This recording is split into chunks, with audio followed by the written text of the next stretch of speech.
ఆహారం తిన్నా తినకపోయినా ప్రత్యేక కారణాల వల్ల విపరీతంగా గ్యాస్ ఫామ్ అయి ఉంటుంది. అవును. అప్పుడు కూడా ఈ ఛాతీలో మంట అనిపిస్తుంది, ఏదో ఇక్కడేదో గుండె దగ్గర చురుక్కు చురుక్కు అన్నట్టుగా అనిపిస్తుంది. అవును. ఆ లక్షణాలు కూడా గుండెపోటుకు సంబంధించి దారితీస్తాయా లేదా? అంటే గ్యాసా? లేదంటే గుండెపోటా? అంటే ఇక్కడ ఇంకొక పాయింట్ డాక్టర్ ప్రశ్న.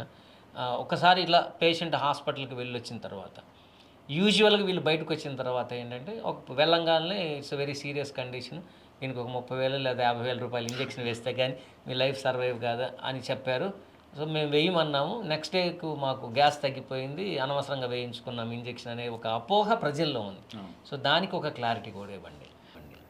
అదే ఇప్పుడు నేను చెప్పినట్టు ఈ గుండెపోటుకి నియరెస్ట్ థింగ్ ఏంటి అంటే ఈ గ్యాస్ ప్రాబ్లం.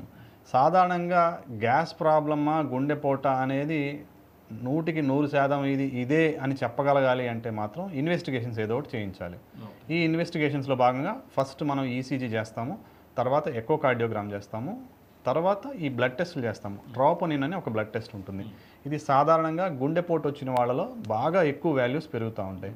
వీటితో పాటు కొన్ని చోట్ల మనం ఏం చేస్తున్నామంటే ఈ సీకే లెవెల్స్ కానీ, సీకేఎంబీ లెవెల్స్ కానీ, ఇంకా ఈ ఎన్టీ ప్రో బిఎన్పి లెవెల్స్ కానీ, ఇవన్నీ కూడా ఏంటంటే యాడెడ్ ఎఫెక్ట్స్ అనమాట. అంటే సో మనం ఈ గుండెపోటు వచ్చిందా రాలేదా అనే కన్ఫర్మేషన్ కోసం చేసే టెస్ట్లో భాగంగా ఇవన్నీ చేస్తూ ఉంటాము. ఇవన్నీ చేసి పాజిటివ్ వస్తేనే మనం యూజువల్గా ఈ 30,000 రూపాయల ఇంజెక్షను, 40,000 రూపాయల ఇంజెక్షను అడ్వైస్ చేస్తాము.